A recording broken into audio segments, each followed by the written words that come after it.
Hello, welcome back to my channel পৃথিবীর খেলা। তো আজকে আমরা আবার আয়া পড়ছি একটা নিউ ব্লগ হইতেছে। আজকে দেখা করলাম শ্যামসুন্দরীর কাছে। তো শ্যামসুন্দরী মার মন্দিরে আইলাম।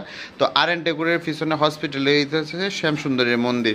তো এটা হইতেছে মার নতুন মন্দির, এটা হইতেছে আর এন টেগুরের হসপিটালের পিছনে। তো এটা হইতেছে মার নতুন মন্দিরের নেম প্লেট। আর এদিক দিয়ে মন্দির খোলার একটু অপেক্ষায় আছি। তো যাইতেছি ভিতরে, এদিক দিয়ে কেউ আইছে না, আমি অন্তু, আকাশ আর আইছি মৃন্ময়। তারা সবাই রয়েছে রুমে বলতে তারা আরেকখানে গেছে, যাদবপুর রাম ঠাকুর আশ্রমে গেছে। আমি গেছি না, পারলে কালকে যাবো। তো আয়া পড়লাম ফাইনালি এদিক দিয়া মন্দিরের মধ্যে। তো মার দর্শন পাইলাম। আর আরেকটা কথা হয়েছে, পুরা মন্দির খুলে দিচ্ছে, লুকও প্রচণ্ড, গ্রিলের ভিতর দিয়ে গর্ভ মন্দিরে প্রবেশ করতে দিচ্ছে না।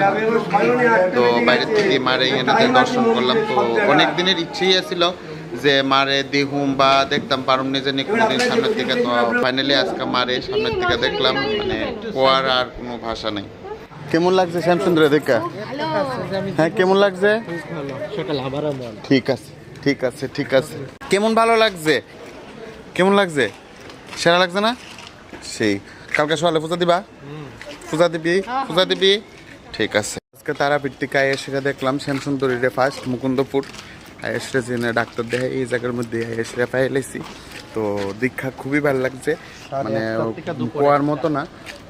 আকাশে লিয়ে 2 দিন দেখে এসেছে, আমি দেখছি না, আজকে প্রথম আইসে আয়েসিরা দেখছি, মানে এত ভালো লাগছে। সে সামনের থেকে দেখুন, আমি কোনোদিন বাদ দিতে পারছি না। তো কালকে যদি পূজা দেয় তাহলে কালকে পূজার ভিডিওটা দেখতে পারবা। তো চলো আজকে আমরা ভিডিওটা এখানে শেষ করতেছি, বাই।